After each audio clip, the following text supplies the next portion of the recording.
Assalamualaikum warahmatullahi wabarakatuh.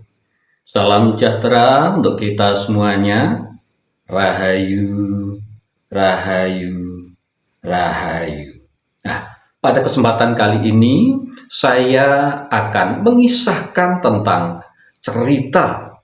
Ini kisah dari kitab Pararaton, yaitu mengenai Ken Dedes dan Miss V-nya yang bersinar. Nah, ini ada nanti di dalam kitab Pararaton itu Miss V daripada Ken Dedes ini bersinar. Nah, langsung saja kita mulai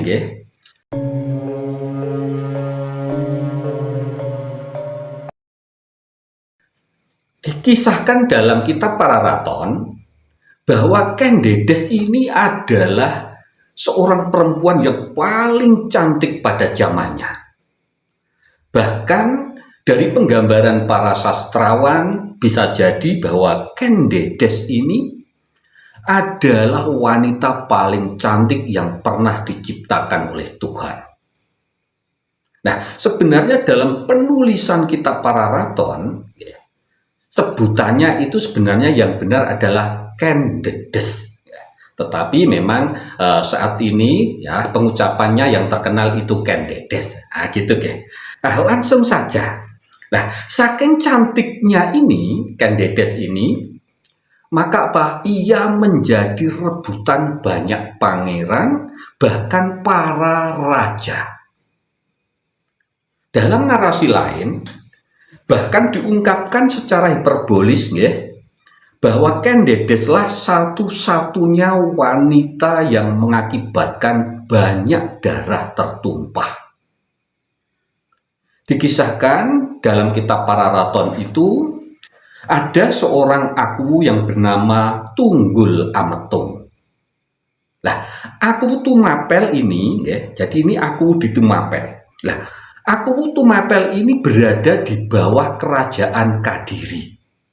Ketika itu, Kadiri diperintah oleh Raja Kertajaya.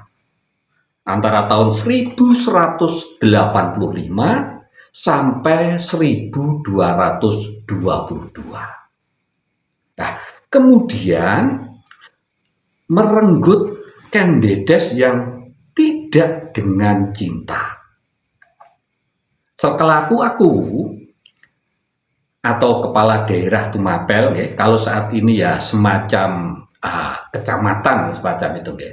Tak pelak lagi ini Tunggul Ametung mendengar ikhwal kecantikan daripada Ken Dedes, putri daripada Empu Purwa, seorang pendeta Buddha Mahayana. Jadi alirannya bapaknya Ken Dedes ini adalah Buddha Mahayana yang bernama Empu Purwa. Demi mengetahui begitu banyak pria darah biru dan pria kebanyakan tergila-gila kepada Ken Dedes, akhirnya Tunggul Ametung ini segera menyambangi kediaman Empu Purwa. Nah, maksudnya ya hendak menyunting Ken Dedes. Tetapi apa? Ketika sampai di Padepokan Empu Purwa ini tidak berada di rumah. Nah, ketika itulah Tunggul Ametung melihat seorang gadis yang kecantikannya luar biasa, begitu sempurna. Nah, itulah Ken Dedes. Tunggul Ametung langsung meminang Ken Dedes menjadi istrinya. Tentu saja Ken Dedes tak serta-merta menjawab ya atau tidak. Dan juga tidak berani untuk mengatakan mau atau tidak. Ken Dedes hanya meminta sang aku, yaitu Tunggul Ametung, untuk menunggu kepulangan ayahnya, yaitu Empu Purwa.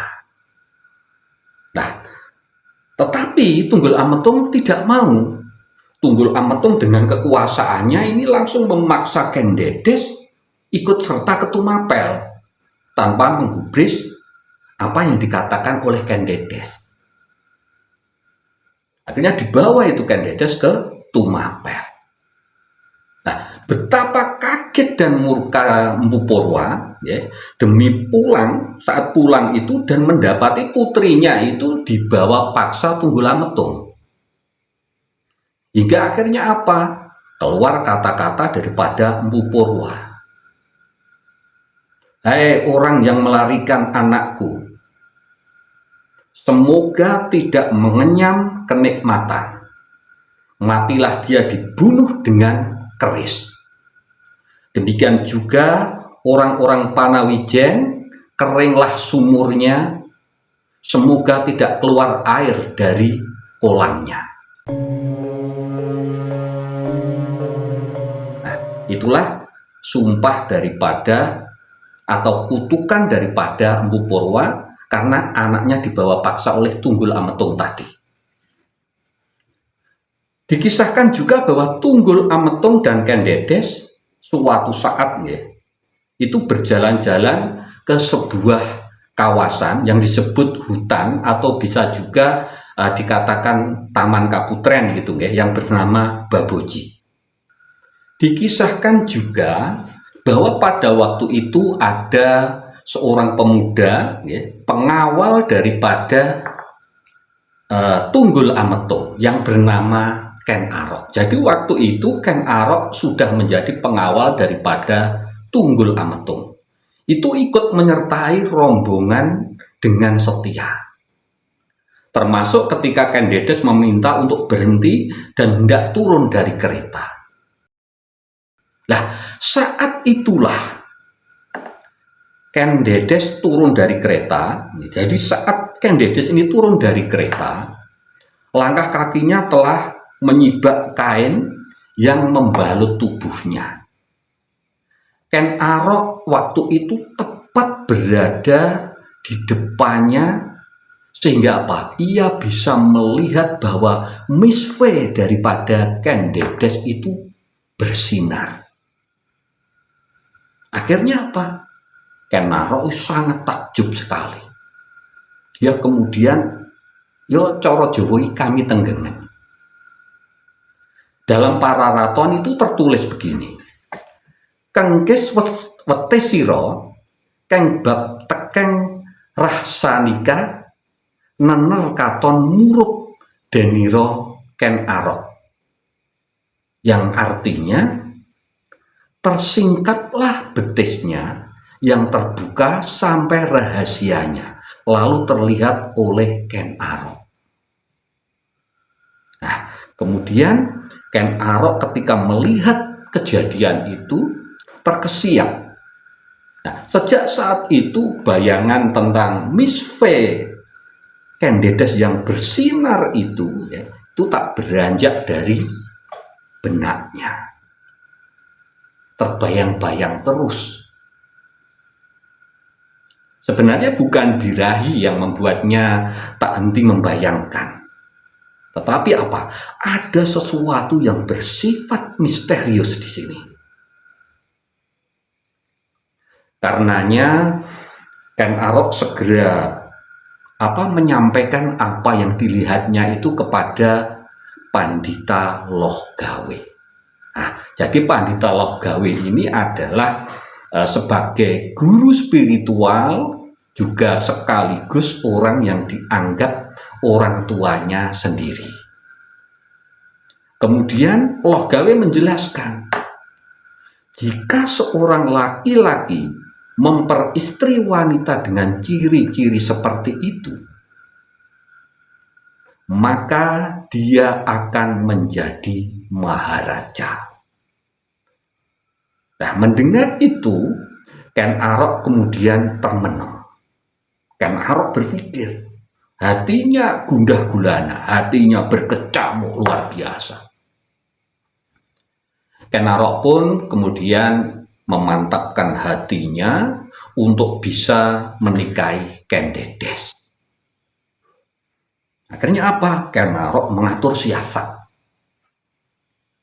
Pertama, Ken Arok memesan keris kepada Mpu Gandring. Jadi Mpu Gandring ini berada di desa Lulumbang Ini sahabat daripada ayah angkatnya, yaitu Empu Gandring itu tadi, itu pandai dalam hal membuat keris, seorang empu yang luar biasa kesaktiannya.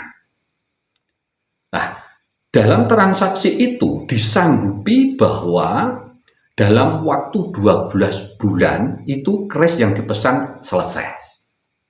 Tetapi baru 7 bulan, Ken Arok ini sudah tidak sabar.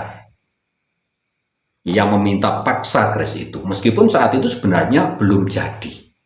Karena apa kok tergesa-gesa dan tidak sabar?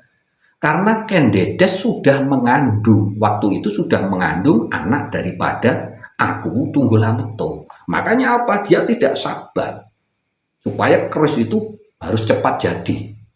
Nah, akhirnya apa? Meskipun belum jadi, akhirnya keris itu direbut oleh Ken Arok. Karena tahu bahwa kenapa kok memesan keris kepada Empu Gandring yang sakti mandraguna itu? Karena apa? Ken Arok itu tahu bahwa Aku Tunggul Ametung ini orang yang sangat sakti, ora tedas tapak paluning pandai. Maka harus membuat pusaka yang bisa membunuh Tunggul Ametung. Lah, ketika keris itu sudah berada di tangan Ken Arok, akhirnya apa? Empu Gandring ditikam dengan keris buatannya sendiri itu tadi. Nah, menjelang ajal, Empu Gandring pun mengutuk bahwa keris itu akan mengakibatkan kematian 7 orang raja, termasuk Ken Arok sendiri. Yang ketika itu masih berpangkat atau berstatus sebagai pengawal Tunggul Ametung. Sesampai di Tumapel, Ken Arok akhirnya apa? Memberikan keris itu kepada pengawal lain yang bernama Kebo Ijo. Kebo Ijo ini terkenal ceroboh orangnya. Sukanya apa? Berjudi, kemudian mabuk-mabukan itu. Nah, jadi kerisnya yang pesanan dari keris Empu Gandring ini tadi dipinjamkan kepada Kebo Ijo. Saking senengnya Kebo Ijo, waktu ketemu dengan teman-temannya yang banyak itu, Kebo Ijo ini apa memperlihatkan keris itu tadi kepada teman-temannya. Dia sambil mabuk. Nah, setelah mabuk parah, tertidur, akhirnya apa? Keris itu dicuri lagi oleh Ken Arok. Ini siasat, jadi ini hanya siasatnya Ken Arok. Bahwa nanti ini Kebo Ijo ini yang dijadikan apa? Difitnah dijadikan tersangka gitu loh. Nanti kedepannya semacam itu. Jadi dalam waktu singkat seluruh orang di Tumapel itu sudah tahu tentang keris ini tadi, bahwa keris itu tadi adalah milik Kebo Ijo. Kemudian apa? Ya, keris yang dipegang Kebo Ijo tadi, setelah tertidur mabuk parah dicuri oleh Ken Arok. Nah, dengan keris itu pula kemudian ia menyelinap masuk ke kamar Tunggul Ametung dan menikamkan keris itu ke tubuh Tunggul Ametung sehingga tewas. Jadi ketika Ken Arok membunuh Tunggul Ametung dengan keris Empu Gandring itu, sebenarnya Ken Dedes ini tahu. Tetapi apa? Ken Dedes tidak bereaksi apa-apa. Karena apa? Karena dalam banyak cerita, dalam banyak versi itu diceritakan bahwa Ken Dedes memang tidak mencintai Tunggul Ametung. Karena apa? Perkawinannya tadi kan karena dipaksa. Nah, di versi lain sebenarnya juga diceritakan bahwa Ken Dedes ini sudah menaruh hati kepada Ken Arok. Sehingga apa? Dia malah bersyukur. Jadi tidak ada reaksi apa-apa dari Ken Dedes ketika suaminya yaitu Tunggul Ametung itu tadi dibunuh oleh Ken Arok. Akhirnya apa? Kematian daripada Tunggul Ametung ini membuat Tumapel itu geger.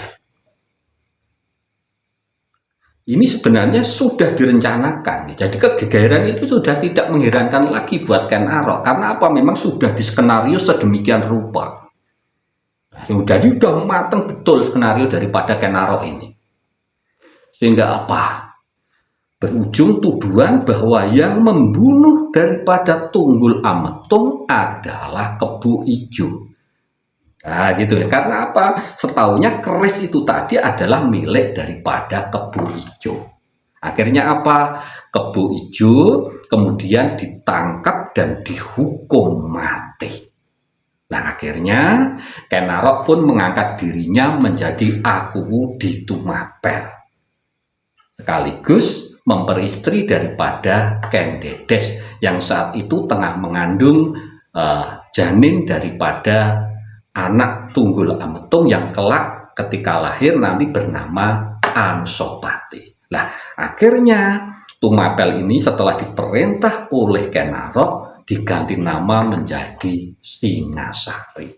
Nah itu nggih kisah untuk saat ini mengenai Ken Dedes. Jadi saya fokuskan cerita ini tentang Ken Dedes, bukan perjalanan daripada kehidupan Ken Arok. Dan bagaimana Ken Arok itu tertarik sekali dengan Ken Dedes karena cantiknya dan juga karena apa? Melihat Miss V-nya ini yang bersinar. Nah, dikisahkan juga bahwa sebenarnya Ken Dedes ini adalah seorang penganut Buddha Mahayana ya, karena anaknya Mpu Purwa. Dan dikatakan bahwa Ken Dedes ini juga dengan sebutan Sri Naweswari. Dan saat itu Ken Dedes ini juga sudah menguasai daripada ilmu yang disebut dengan karma Amamadang. Jadi ilmu yang sudah dikuasai daripada Ken Dedes ini adalah ilmu karma atau ilmu karma Amamadang, yang artinya bahwa cara untuk lepas daripada samsara atau reinkarnasi. Nah itu jadi makanya banyak raja tadi dan juga orang-orang itu sangat kepencut sekali, tergila-gila dengan Ken Dedes. Karena apa? Dengan menikahi Ken Dedes nanti akan menjadi maharaja. Di samping itu apa? Akan bisa keluar daripada samsara itu tadi. Oke, jadi itu cerita untuk kali ini. Mudah-mudahan bisa menambah wawasan dengan cakrawala yang berbeda. Ini hanya sekedar cerita. Dan terima kasih untuk semuanya. Wassalamualaikum warahmatullahi wabarakatuh.